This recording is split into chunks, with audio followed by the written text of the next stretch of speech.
Roadways में कर्मचारियों को पिछले 2 महीने से उनकी सैलरी नहीं मिल रही है और उसके पीछे प्रमुख वजह है रोडवेज की खस्ता माली हालत। लेकिन दूसरी तरफ राज्य सरकार भी रोडवेज की बकाया राशि नहीं चुका रही है। रोडवेज के करीब 250 करोड़ रुपए राज्य सरकार और निकायों के स्तर पर बकाया है। क्या है पूरा मामला, क्यों हो रही है ये लेट लतीफी, आइए जी मीडिया की इस खास रिपोर्ट में आपको दिखाते हैं। देखिए।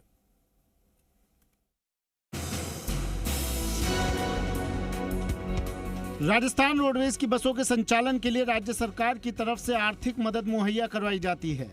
एक तरफ जहां Rajasthan transport infrastructure development fund यानी RTIDF से रोडवेज को आर्थिक मदद दी जाती है, वहीं दूसरी तरफ राज्य सरकार की तरफ से सालाना 200 करोड़ रुपए की आर्थिक राशि भी मुहैया करवाई जाती है। लेकिन इस बार रोडवेज को ना तो RTIDF फंड से और ना ही आर्थिक मदद के पेटे से राशि दी जा रही है। रोडवेज प्रशासन के राज्य सरकार के स्तर पर करीब 132 करोड़ रुपए बकाया हैं। रोडवेज प्रशासन की इस बकाया राशि में पुनर्भरण की राशि भी शामिल है। दरअसल रोडवेज बसों में करीब 36 श्रेणियों में यात्रियों को निःशुल्क और रियायती यात्रा करवाई जाती है। इसके एवज में राशि का भुगतान राज्य सरकार द्वारा किया जाता है। नवंबर 2023 माह का पुनर्भरण का भुगतान भी राज्य सरकार द्वारा रोडवेज प्रशासन को नहीं किया गया है। अभी रोडवेज में कर्मचारियों को नवंबर और दिसंबर माह का वेतन और पेंशन का भुगतान नहीं मिला है। राज्य सरकार की तरफ से ड्यूज क्लियर होने पर वेतन देना संभव हो सकेगा। राज्य सरकार के स्तर पर कितनी राशि बकाया?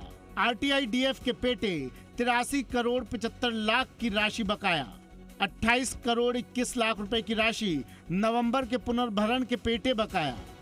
रियायती और निःशुल्क यात्राओं के एवज में सरकार करती है रिम्बर्समेंट। 20 करोड़ रुपए का आर्थिक अनुदान राज्य सरकार के स्तर पर बकाया। इस तरह कुल 131 करोड़ 96 लाख रुपए की राशि बकाया। निकायों को मिलाकर रोडवेज की 249 करोड़ नहीं मिले। बड़ी बात यह है कि राज्य सरकार के स्तर पर तो रोडवेज की राशि बकाया है ही, इसके अलावा निकायों पर भी करोड़ों रुपए की राशि बकाया चल रही है, जिसका भुगतान नहीं किया गया है। दरअसल जयपुर और अजमेर शहर में स्थानीय निकायों द्वारा JCTSL और ACTSL के रूप में कंपनियां बनाकर बसों का संचालन किया जा रहा है। इन सिटी बसों का संचालन रोडवेज के डिपो से ही हो रहा है। इस तरह दोनों शहरों में संबंधित निकायों पर रोडवेज की करीब 62 करोड़ की राशि बकाया है। इसी तरह जयपुर के ट्रांसपोर्ट नगर में जयपुर नगर निगम को 7000 वर्ग मीटर से अधिक भूमि दी गई थी, जिसका भुगतान भी नगर निगम ने रोडवेज प्रशासन को नहीं किया है।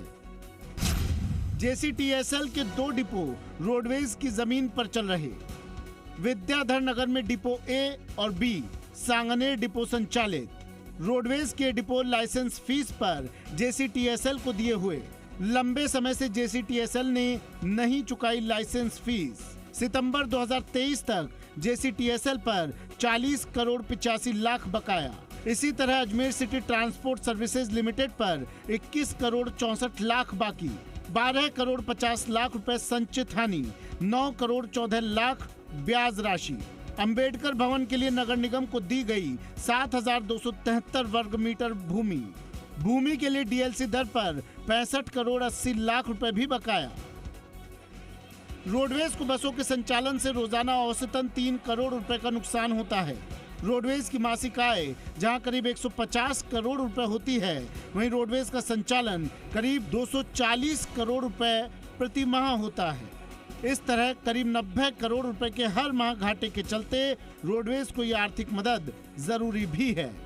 देखना होगा कि जब राज्य में नई सरकार कामकाज संभाल चुकी है, रोडवेज कर्मियों की परेशानी कब तक मिट सकेगी। राजस्थान रोडवेज में बढ़ते घाटे के पीछे संसाधनों की कमी भी एक बड़ी वजह है। रोडवेज के पास करीब 9000 कर्मचारियों की कमी है और इसके अलावा बसों की संख्या भी लगातार घटती जा रही है। रोडवेज प्रशासन ने 510 बसों की खरीद के लिए प्रक्रिया शुरू कर दी थी, लेकिन अब टेंडर पर रोक के चलते बस खरीद की प्रक्रिया भी शुरू नहीं हो पा रही है। ऐसे में अब देखना होगा कि राज्य सरकार कब तक रोडवेज को आर्थिक मदद मुहैया कराती है, जिससे कि रोडवेज कर्मियों को सैलरी मिल सके और रोडवेज बसों का बेहतर तरीके से आमजन के हित में संचालन संभव हो सके। कैमरा पर्सन विजय करण के साथ काशीराम चौधरी, जी मीडिया।